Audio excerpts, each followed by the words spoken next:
గారు సంధ్యావందనం చాలా మందికి చాలా ఇంపార్టెన్స్ గా చెప్తూ ఉంటారు. కానీ సంధ్యావందనం అనేది బ్రాహ్మణులకే పరిమితమా, కులస్తులు కూడా సంధ్యావందనం అవసరం ఉందా? ఆ వివరాలు తెలియజేయండి గురుగారు. సంధ్యావందనము అనేది బ్రహ్మ క్షత్రియ వైశ్యులకు సంధ్యావందనము తప్పనిసరి. సంధ్యావందనము చేస్తే పుణ్యము అనేది లేదు, కానీ సంధ్యావందనం చెయ్యకపోతే పాపం. అందువల్ల సంధ్యావందనం ఖచ్చితంగా చేయాలి.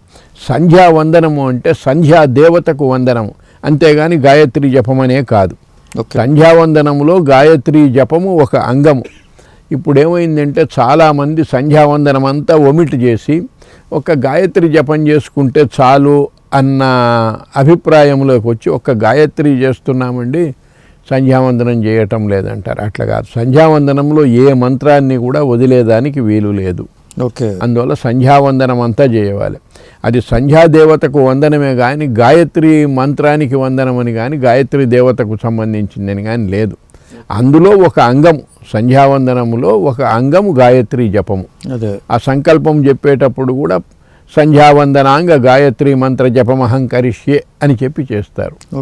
అయితే ఈ గాయత్రి మంత్రము కూడా శూద్రులు కానీ ఎవరైనా అయితే బ్రహ్మ క్షత్రియ వైశ్యులకు ఈ గాయత్రి చెప్పబడింది, మిగతా వాళ్లకు ఈ గాయత్రి చెప్పబడలేదు. స్త్రీలకు, శూద్రులకు, తరువాత అనుపనీతులు బ్రాహ్మలైనప్పటికీ ఈ త్రైవర్ణికులు ఎవరైనప్పటికీ ఉపనయనము కాకపోతే సంధ్యావందనము చేసేదానికి అర్హత లేదు.